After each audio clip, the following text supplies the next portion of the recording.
Most people think the hardest position in soccer is goalkeeper, or maybe striker, the pressure of scoring. But that's backwards. The hardest position is one you rarely think about. It's hidden in the middle of the pitch, orchestrating everything, and once you understand why, you'll never watch soccer the same way. Here is exactly how it works. The position is defensive midfielder, not the striker, not the keeper. The midfielder who sits in front of the defense. Their job sounds simple. Stop the other team's attacks before they happen.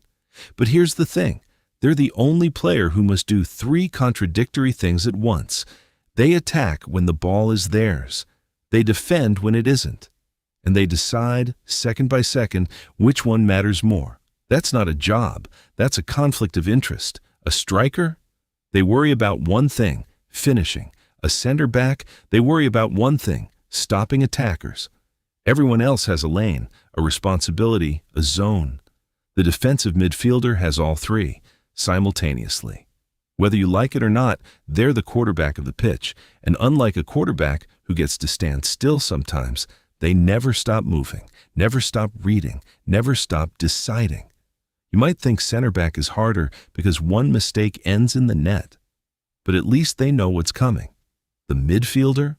They're inventing the solution before the problem even arrives. Now here's where it gets brutal. One mistake by the goalkeeper costs you a goal. Everyone sees it. Everyone blames them. One mistake by the center back? Same thing. It ends up in the net. Brutal, public, undeniable. But one mistake by the defensive midfielder? That's different. They don't create the mistake. They create the conditions for it. They stop the play before it matters. So when they fail, when they lose focus for 2 seconds, the entire structure collapses. And by the time the ball hits the net, everyone forgot who started the chain. The midfielder did, and nobody noticed. That's the real pressure. This is what separates professionals from the rest. An amateur center back knows when to clear the ball.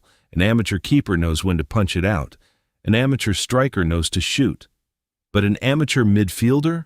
They're guessing, reading 10 plays ahead, anticipating passes that haven't been thrown yet, positioning themselves in spaces where the ball is going to be, not where it is. They're managing positioning, angle, and pressure all at once. That's not defense. That's chess played at full sprint. And speed isn't optional. Watch any elite team. Manchester City, Real Madrid, Barcelona. Watch the midfielder who never makes the highlight reel. That's the one carrying the entire team. You might not see them, but they're everywhere. So which position is actually hardest?